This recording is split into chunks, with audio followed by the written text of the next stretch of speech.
Bonjour, mon nom est Guy Provost de saparexemple.com. J'ai profité, profiter est un bien grand mot, là, peut-être pas tout à fait indiqué, euh, de la popularité, ou du moins du fait que ça se retrouve dans l'actualité présentement d'un bug informatique majeur qui se nomme Heartbleed, pour publier rapidement une capsule, une capsule d'information. Euh, Présentement, le site ça par exemple .com n'est pas encore en fonction. Je suis en train de mettre du contenu sur celui-ci. Mais comme ce bug informatique-là est tout à fait d'actualité, du moins j'enregistre ça en avril 2014, euh, j'ai décidé de publier immédiatement, là, même si le site lui-même n'est pas encore prêt. Ça va vous donner en même temps peut-être un peu une petite idée de ce qu'on peut retrouver ou ce qu'on va retrouver au sein de ce site-là. Donc, l'objectif de cette capsule d'information-là, c'est vraiment de comprendre c'est quoi Heartbleed, qui est affecté, comment on peut le détecter, et surtout, si jamais on est victime de ça, comment on peut faire pour rétablir la situation. Heartbleed, ben, tout d'abord, c'est le point que je tenais le plus rapidement à décrire et à informer. C'est pas un virus, c'est pas un virus informatique. Et souvent, en écoutant un peu la télévision, en écoutant la radio, je m'aperçois que c'est un peu présenté, c'est souvent présenté comme ça, comme un virus informatique. J'enregistre cette vidéo. Moi, j'enregistre cette vidéo-là au Canada. Je suis canadien.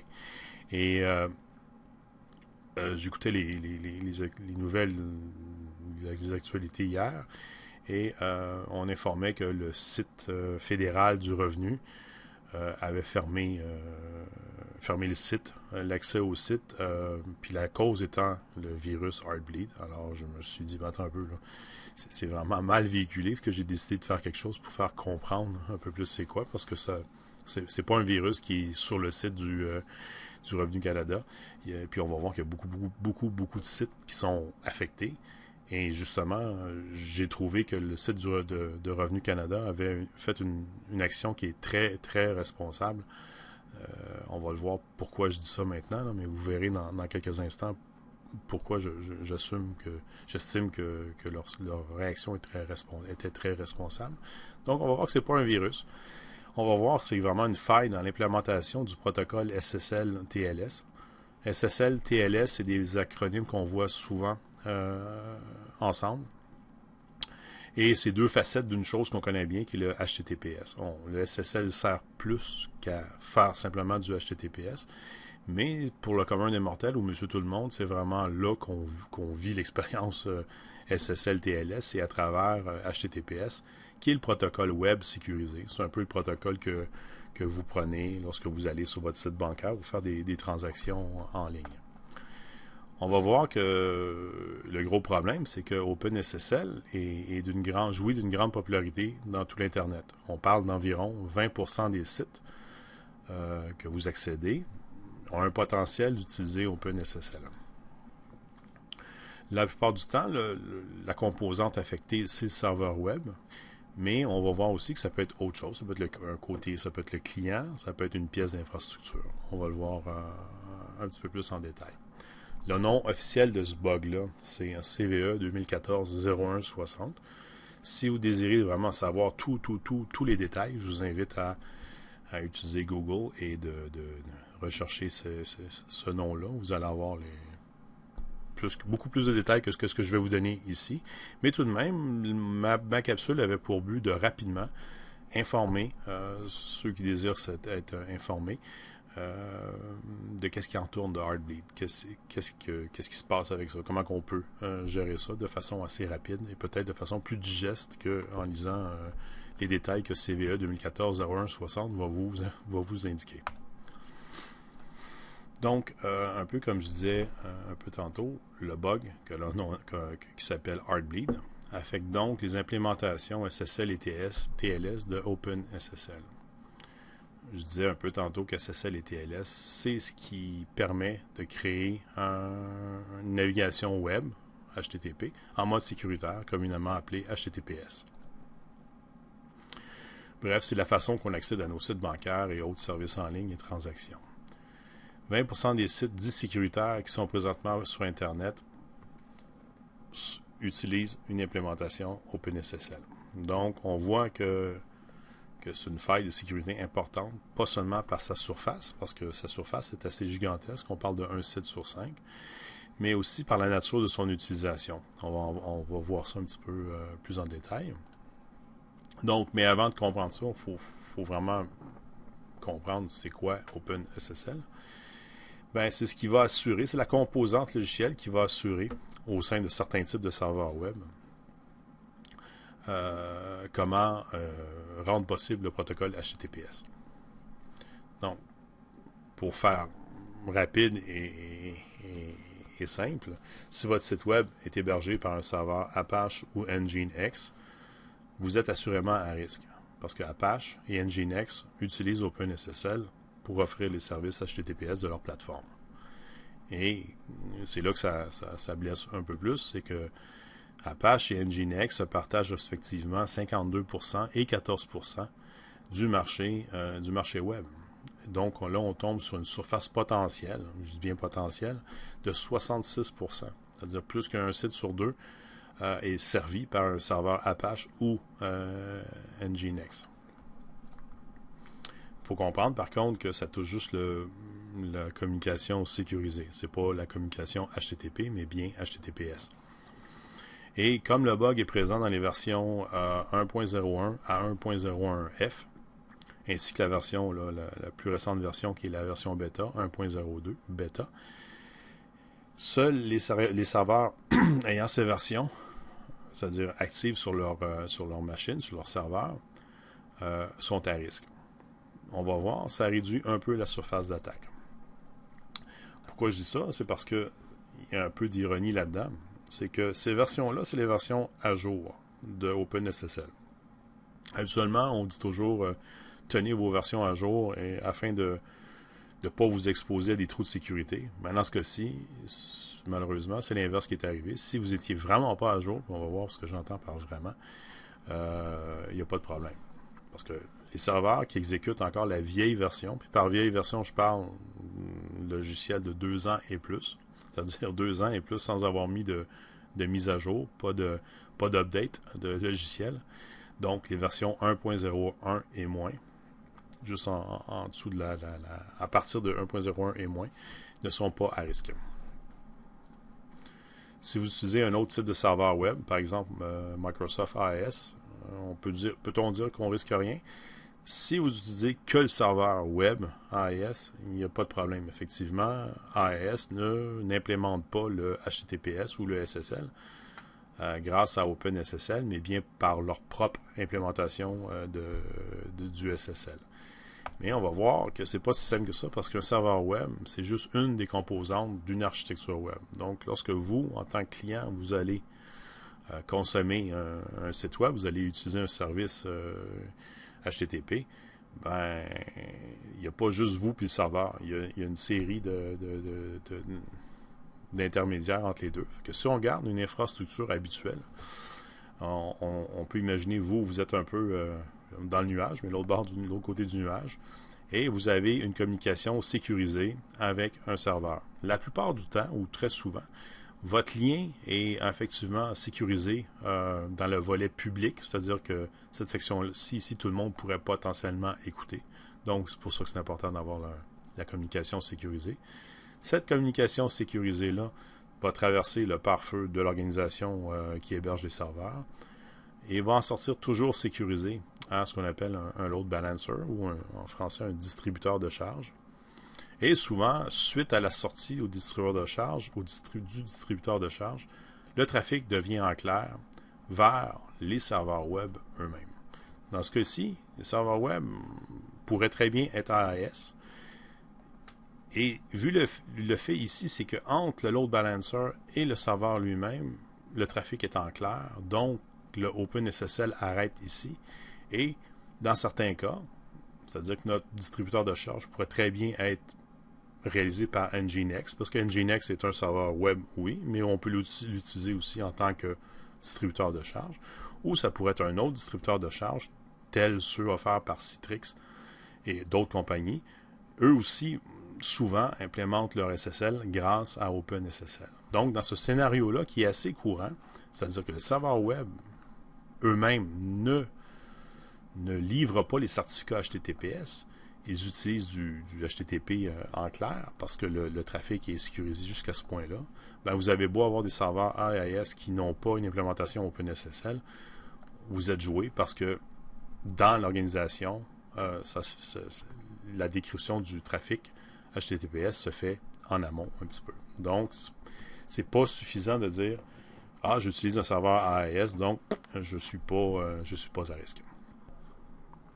Donc, si on comprend que le bug touche l'implémentation SSL de OpenSSL, est-ce que c'est tout le service SSL qui est en problème? Est-ce que c'est toutes les fonctionnalités de l'encryption qui est menacée ou du moins qui est le vecteur d'attaque? En fait, non, c'est seulement la partie Keep Alive du protocole. Par Keep Alive, qu'est-ce qu'on entend?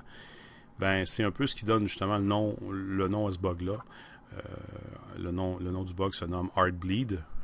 Faut le voir aussi comme un jeu de mots un peu sur le fait que c'est le heartbeat du système, le pouls, le battement de cœur du système qui cause ce bug-là. Comme le protocole SSL est relativement coûteux informatiquement, on ne parle pas de coût monétaire, mais bien coûteux en informatique, là, ça demande un peu de CPU, un peu de temps du microprocesseur. On tente d'établir la connexion une fois et de la garder en vie au lieu de la créer, de la détruire, de la recréer, de la détruire, ce qui apporterait une expérience client un peu moyenne. Donc, dans un but d'améliorer l'expérience client, le client et le serveur vont se parler afin de garder en vie ce lien-là. Il faut voir cette fonction-là un peu comme un écho. En fait, le client va transmettre une valeur, qui est une chaîne de caractères, au serveur, et le serveur devra lui répondre cette valeur-là. Le but de cette fonction-là, c'est vraiment de dire serveur, es-tu là?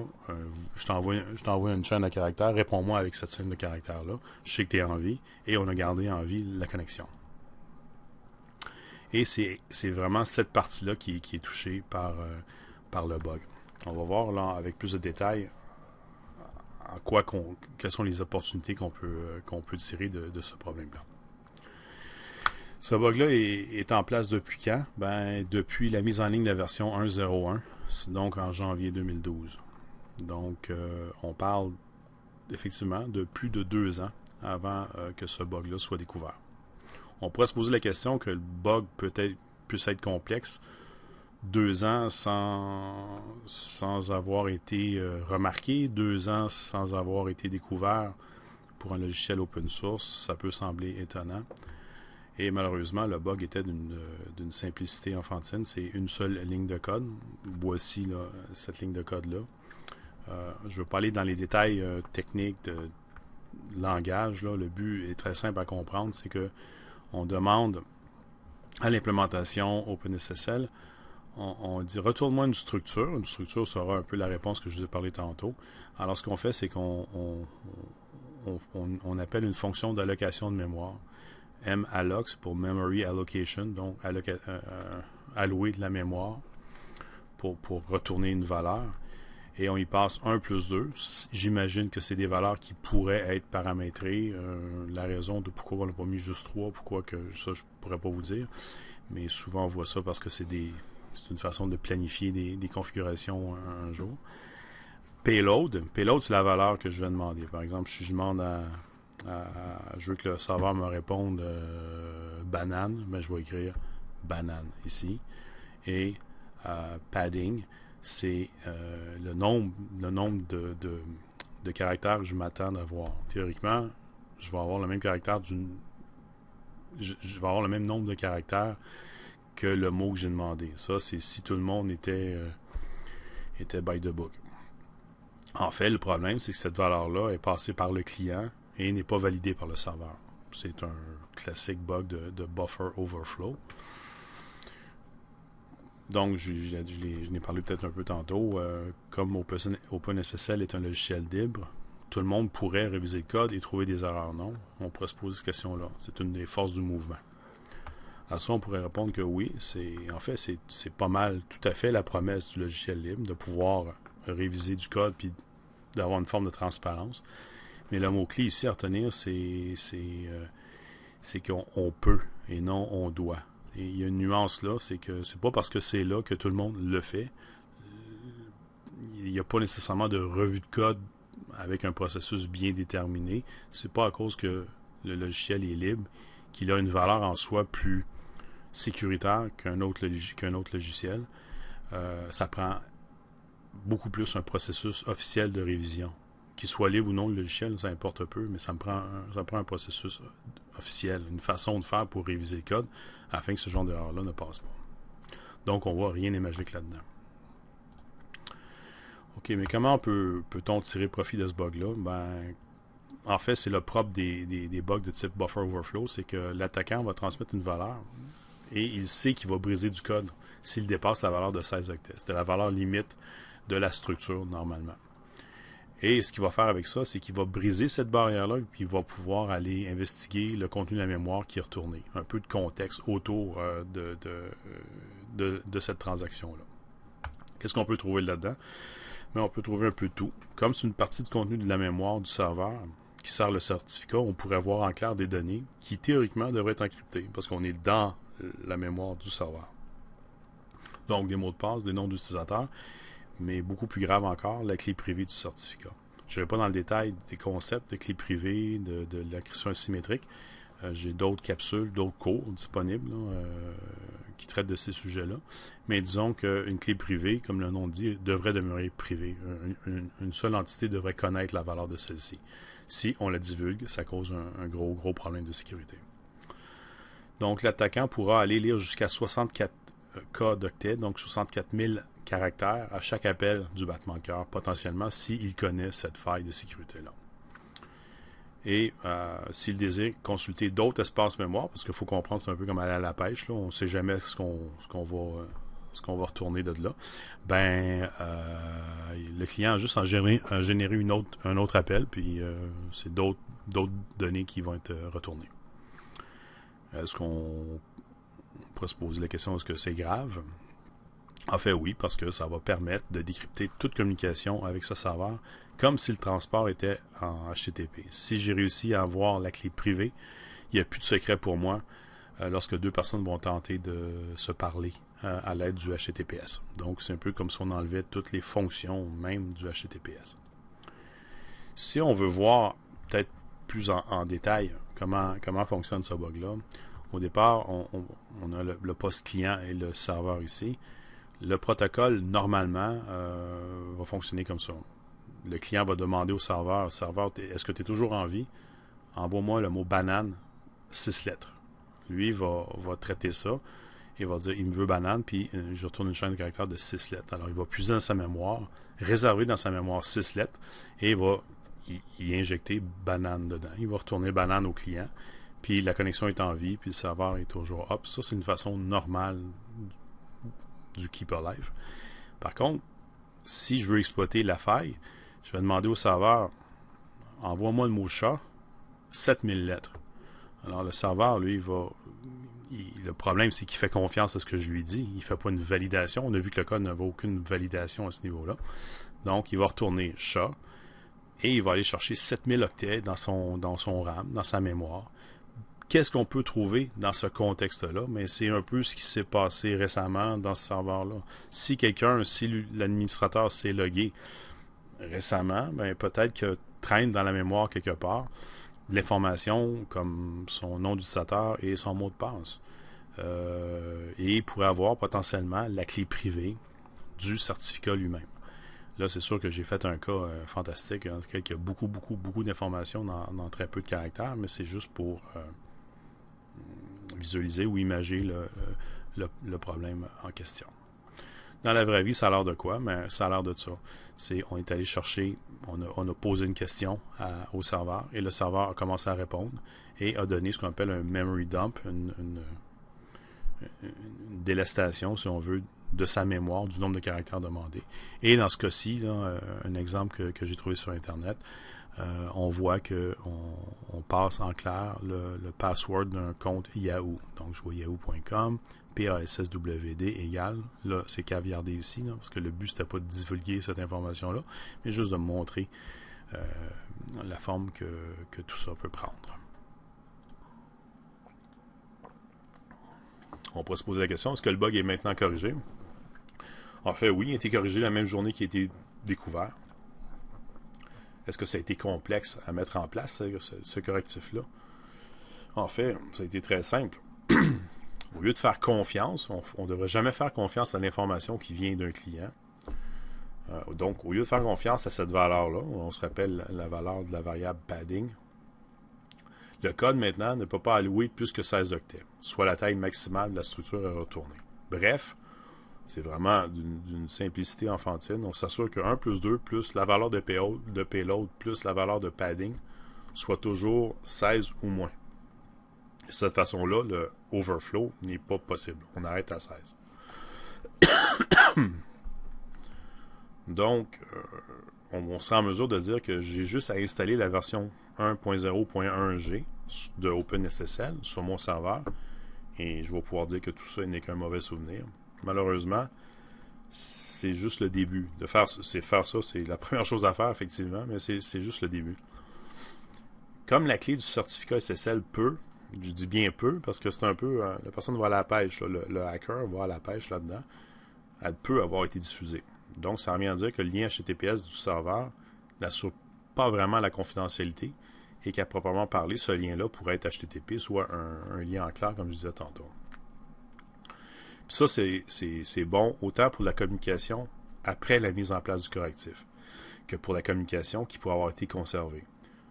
On a tout entendu parler de la NSA récemment. Bon, imaginons l'information qui a été récoltée, mais cette information-là, elle était encryptée. Donc, j'ai conservé dans mes logs, dans mes journaux, j'ai écouté 2 personnes qui se parlaient et j'ai conservé la communication encryptée. Mais j'avais pas la clé qui me permettait de la décrypter. Maintenant, si j'ai réussi à exploiter ce bug-là sur votre serveur et que j'avais en main du code de communication qui était là il y a longtemps, ben je vais être en mesure de potentiellement aller lire cette conversation-là parce que vous venez de me donner la clé. Je suis allé la chercher. Même si je l'ai faite qu'hier et que votre communication à date de l'année passée et que je l'ai conservé, je peux faire ce genre de choses-là. Donc, potentiellement, la NSA pourrait avoir bénéficié de ce bug-là sans que personne ne le sache. Donc, qu'est-ce qu'on fait? Bon, ben, comme c'est une bonne pratique en sécurité d'estimer que si quelque chose a une possibilité, si quelque chose est probable, ben, la meilleure pratique, c'est de dire que c'est arrivé. Bref, que si on pense que la clé privée est peut-être connue, il n'y a pas d'autres solutions que de révoquer le certificat du serveur afin de se renouveler un autre certificat puis renouveler son trousseau de clés. Donc, on sera en mesure de se dire si je possède un serveur web et que je détecte que mon serveur utilise des versions buggées d'OpenSSL, j'ai juste à révoquer mon certificat et tout va être réglé. Bon, ben, vous me voyez venir, hein? Malheureusement non, encore une fois. Les différents navigateurs, quand je parle de navigateurs, c'est vraiment les Chrome, Internet Explorer, Firefox et tous les furteurs qu'on utilise, les browsers. Donc, les navigateurs qui vous ont déjà visité par le passé risquent, eux, de ne pas vérifier si le certificat est révoqué. Donc, par défaut, Chrome, lui, ne vérifie pas si le certificat est révoqué et va utiliser un certificat révoqué sans problème. Et Chrome, malheureusement, dans ce cas-ci, c'est le navigateur qui a le plus de parts de marché. Internet Explorer, lui, depuis la version 7, donc depuis un certain temps, valide la révocation avant l'utilisation de celui-ci par défaut. C'est des fonctions, c'est des façons de faire qui peuvent être modifiées par configuration de l'utilisateur, mais je vous dirais dans 95% des cas, les utilisateurs ne vont jamais dans ces fonctionnalités profondes-là afin de les modifier. Donc, c'est pas mal le comportement par défaut est pas mal celui toujours utilisé. Bref, à la question, j'ai juste à révoquer mon certificat puis c'est réglé. La réponse est ça dépend. Ça dépend du client en question. Donc, on sera en mesure de se dire, afin de rétablir la situation, je dois révoquer le certificat de mon serveur et m'en procurer un nouveau, donc faire une réissue du certificat. Oui, mais l'important, c'est avant tout, première action, c'est de corriger en installant la version 1.0.1G. Et aussi, ben, il risque d'avoir des frais associés à ces actions-là.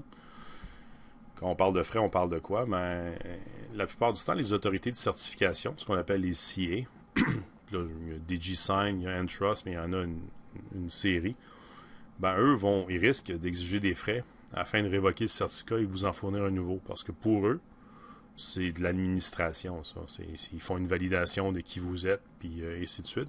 Et la plupart des autorités de certification exigent des frais pour ces actions d'administration-là.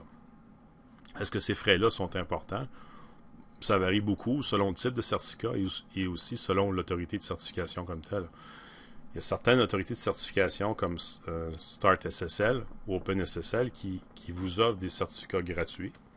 Et il y en a d'autres qui vous offrent des certificats, ça va vous coûter 400 ou 500 $. Ben, dépendamment du type de certificat, certains offrent 3-4 types de certificats différents parce que maintenant, les certificats sont un peu... la publicité associée à un certificat dans le sens que veux-tu un certificat de base qui va te permettre d'avoir juste le cadenas ou veux-tu un certificat super incroyable qui va te donner un cadenas en gros vert avec un fond vert lime pour que la personne voit vraiment qu'elle est en sécurité. Malheureusement, aujourd'hui, c'est un peu comme ça. Il y a du branding associé au type de certificat. Donc, il y en a des gratuits, mais il y en a des assez coûteux. La révocation et le renouvellement de certificat peut engager certains frais. Donc, outre les actions en relation avec le certificat, c'est quoi les autres actions à faire à court terme? Il y a un point qu'on oublie souvent, mais toutes les données sensibles qui peuvent avoir été divulguées devraient être initialisées. On a vu tantôt que des personnes avaient réussi à hacker ou craquer des mots de passe Yahoo. Donc, dans ce cas-ci, ça serait d'une bonne pratique de demander ou d'exiger de la part des utilisateurs du site de réinitialiser les mots de passe afin de les faire comprendre que il y a eu de jouer transparent avec la communauté, avec vos utilisateurs afin de dire à cause de OpenSSL, on exige une réinitialisation du mot de passe pour vous offrir une meilleure sécurité, ce genre de choses-là. Maintenant, comment savoir si mon serveur est victime de ce bug-là? Si pour des raisons techniques, là, vous n'avez pas accès au serveur, vous ne savez pas comment, vous hébergez votre site à travers un tiers, puis le tiers ne vous donne pas cette information-là, il y a toujours il y a plusieurs sites qui offrent des techniques de détection de la faille. Mais idéalement, c'est vraiment de voir par vous-même que vous avez telle version de OpenSSL afin de réagir adéquatement à ça. Il y a un site qui s'appelle Heartbleed d'un blogueur assez connu qui fait ça. Si on va là, je vais juste mettre en place ici. Ben là, tout ce que vous avez à faire, c'est de carrément saisir l'URL d'un site. Par exemple, je peux aller dans un site bancaire et demander de valider si le site de cibc.com est valide. Les fonctions vont être faites. Puis dans ce cas-ci, ça semble réglé ou non affecté. Là, je ne vous donnerai pas des URL de sites affectés. Mais si vous aviez un problème au niveau de ce bug-là, ça vous dirait, vous êtes affecté par ce bug-là, veuillez corriger la situation. Bon. Je vous donne ce site-là parce que ce site-là est un site de confiance. Je vous dirais un site fiable. On fait confiance à ce site-là. Mais si vous en trouvez d'autres, je vous demanderai juste de peut-être valider un peu. Parce que n'oubliez pas que si vous utilisez ce site-là lui-même, vous indiquez à la personne qui gère ce site-là que vous doutez que ce site-là a une faille. Donc, Lui, qu'est-ce qu'il fait avec cette information-là? Est-ce qu'il la conserve? Ben là, on ne sait pas. C'est peut-être pas une bonne idée de dévoiler cette information-là. Donc, c'est important quand même de réagir rapidement, d'être transparent, mais il faut agir quand même de façon raisonnée, puis de pas aggraver votre cas. Là. Si vous êtes victime de ce bug-là, idéalement, c'est d'essayer de voir si en regardant carrément sur le serveur, si vous voyez que vous avez une mauvaise version. Puis, est-ce qu'il y a des façons de savoir si mon site a été victime d'une attaque par le passé? Malheureusement, comme ces appels-là sont normaux, dans le cadre d'une session SSL, ces demandes de Keep Alive-là sont malheureusement normaux. C'est des appels normaux d'une communication SSL. Et surtout, sont en dehors des appels HTTP. En fait, il faut comprendre que les communications SSL encadrent le protocole HTTP dans un canal SSL. Donc, ils ne sont pas logués par le journal web du serveur web lui-même. Donc, c'est un peu en dehors de la communication qui est loguée. On n'a pas de trace de ce qui a été conservé. Puis en fait, c'est un des effets là, les plus affligeants de ce bug-là, c'est que c'est un bug qui est presque invisible et c'est difficile de savoir, c'est impossible de savoir ce qui a été potentiellement volé. Est-ce qu'on vous a volé un mot de passe, une clé privée? Qu'est-ce qui était dans la mémoire de l'ordinateur au moment où la personne a fait son appel? Il n'y a pas de façon de savoir ça, puis il n'y a pas de façon qu'on a pu loguer cette information-là. Bref, c'est un bug qui est vraiment très pernicieux parce que il est très, très, très répandu et il peut vraiment ouvrir grand la porte à un canal qu'on dit sécurisé. Et ça se passe sous le radar. Là, on l'a pas vu ça pendant 2 ans. Donc oui, c'est assez majeur. C'est une des principales raisons pourquoi je voulais en parler, pour au moins diffuser cette information-là à mon cercle assez restreint, oui. Mais de toute façon, je vais diffuser ça sur Internet afin que ce soit grandement disponible. Donc c'était comprendre Heartbleed. Présentement, j'ai déjà d'autres capsules qui sont disponibles. Je ne les ai pas encore publiées. J'attends d'avoir un peu plus de public. Mais j'ai 2 capsules qui touchent un peu les thèmes qui ont été abordés ici. Un concernant la sécurité web, comment on assure qu'un site est sécure. Et un autre plus fondamental qui explique les techniques dans la sécurité informatique. C'est dans ce deuxième cours-là qu'on verrait, par exemple, les fonctions du certificat des clés, des encryptions asymétriques par rapport à les clés privées et les clés publiques, puis ainsi de suite. Tout le détail de ça est disponible dans ces différentes capsules-là. Alors, si vous êtes intéressé, laissez-moi savoir que c'est intéressé. Juste aller sur saparexemple.com et j'ai mis une page vraiment de base, mais j'ai mis un lien vous permettant de communiquer avec moi. Donc, merci de votre attention.